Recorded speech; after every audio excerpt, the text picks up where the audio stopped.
Hello everyone and welcome back to the EDH Jank Center, your source for everything Commander and everything Jank. I'm your host Jordan or Prairies, you can call me either. And today we are doing a cheeky part 2 to one of my most popular videos, Top 5 Commanders for Beginners. If you are new to Magic or you're getting back into it after many years away, it is a lot of information up front. In my last video I explained that the commanders I chose were not necessarily the easiest choices, but the choices that I felt would help you learn the game. So here we are kiddos, we're gonna go over 5 more commanders that I think will be super helpful in helping you learn the different aspects of this beautiful game we call Magic the Gathering. And before we dive in, I just want to remind you that if you're digging this content, if you want to support the channel, the Patreon link is in the description. We've got a really dope Discord community amongst many other really dope benefits for patrons, including being able to watch my videos one day early and patron exclusive deck techs built by me for you. So if any of that sounds appealing to you, the link is in the description. Check that out. But for now, let's put our deck building helmets on and dive right in. And before you ask, I will answer. I did draw that myself, so yeah. Didn't want to brag, but you asked, so.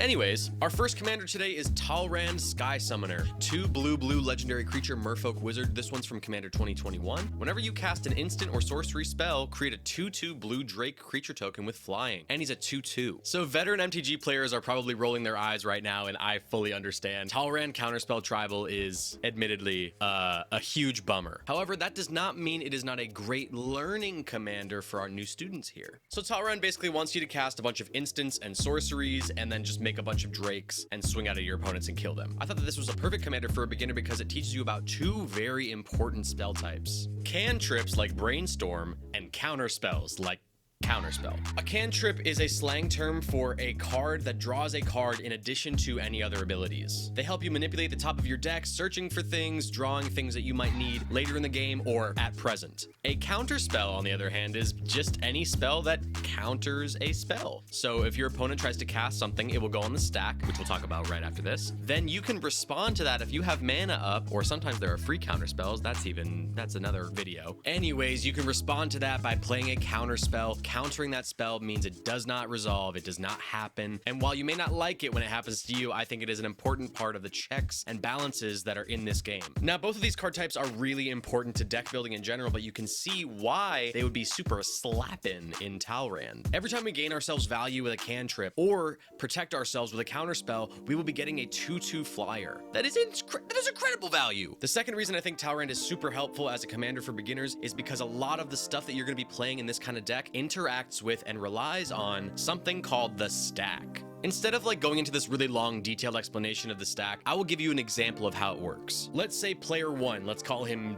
Joby, is facing off against player 2, let's call them Axor. Joby uses 5 mana to cast a card called Cleansing Nova and chooses to destroy all creatures. Now, Axor has a board full of drakes that they don't want to get rid of. Lucky for Axor, Cleansing Nova and pretty much every other spell in Magic the Gathering does not resolve as soon as you cast it. It goes onto the stack. Axor, as well as the other players at the table, now can all respond to the thing that's on the stack. Axor then sees they have 2 open mana, they cast Counterspell, put that on the stack on top of Cleansing Nova. Counterspell resolves first, countering Cleansing Nova, removing it from the stack, and voila, Joby is a very, very sad boy. So yeah, if you decide to play this wonderful game, just know you will be interacting with the stack a lot, almost every single game, almost every single turn. So Talran teaches you about the stack, about cantrips, about counterspells. But let's go to something a little bit more simple, shall we? Let's move on to Nakia of the Old Ways. 3 red-green legendary creature centaur druid from Ravnica Allegiance. You can't cast non-creature spells. Whenever you tap a land for mana, add 1 mana of any type that land produced, and they're a 5/5. In this deck, we are going to be making tons of mana. As you can see, Nakia lets us tap a land for 1 mana, but also add 1 mana of any type that land produced. Basically, our lands tap for 2 mana each. However, all that mana comes at a price. We cannot cast non-creature spells, and since our deck, our 99 other cards have to be based off whatever the commander says, we cannot include any non-creature spells, so we're going big, dumb,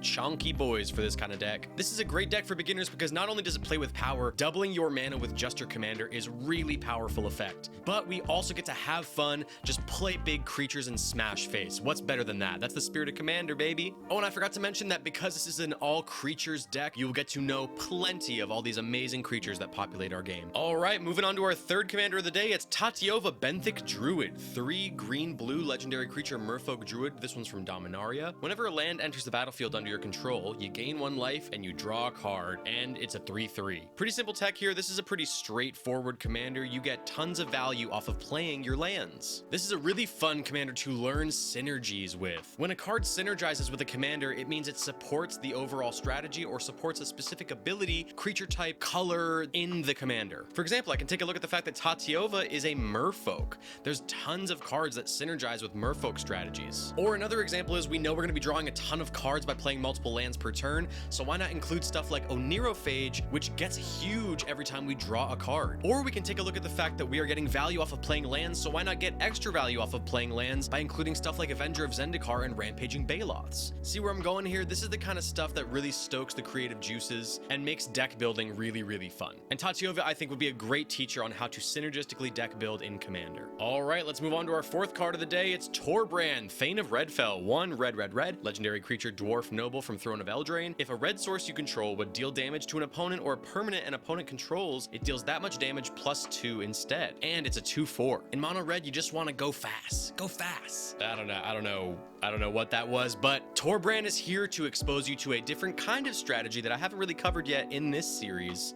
Aggro, baby. Now I know why I said what I said at the beginning. In aggro strategies, you want to go fast. In an aggro strategy, we are going to be trying to deal as much damage and be attacking as much as possible so we can finish the game out quickly and not worry about anything our opponents have in response. And what helps us a lot in getting our opponent's life totals down to 0 as fast as possible?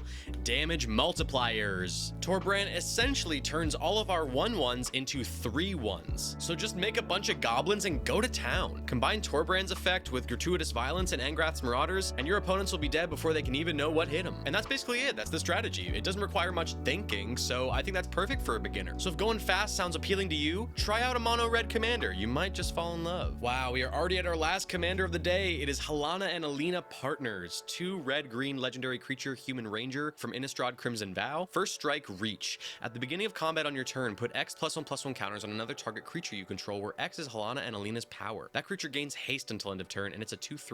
This is a pretty simple strat here. The bigger Halana and Alina are, the bigger our creatures will get on combat. And +1/+1 counters, kiddos, are permanent. So let's say we've got a 5/5 on our field as well as our commander. And let's say our commander is now currently at 5 power, whether that be through equipment, auras, or other +1/+1 counters. When we move to combat, as per our commander's ability, we get to put +1/+1 counters equal to their power onto another creature. This makes our 5/5 a 10/10 permanently.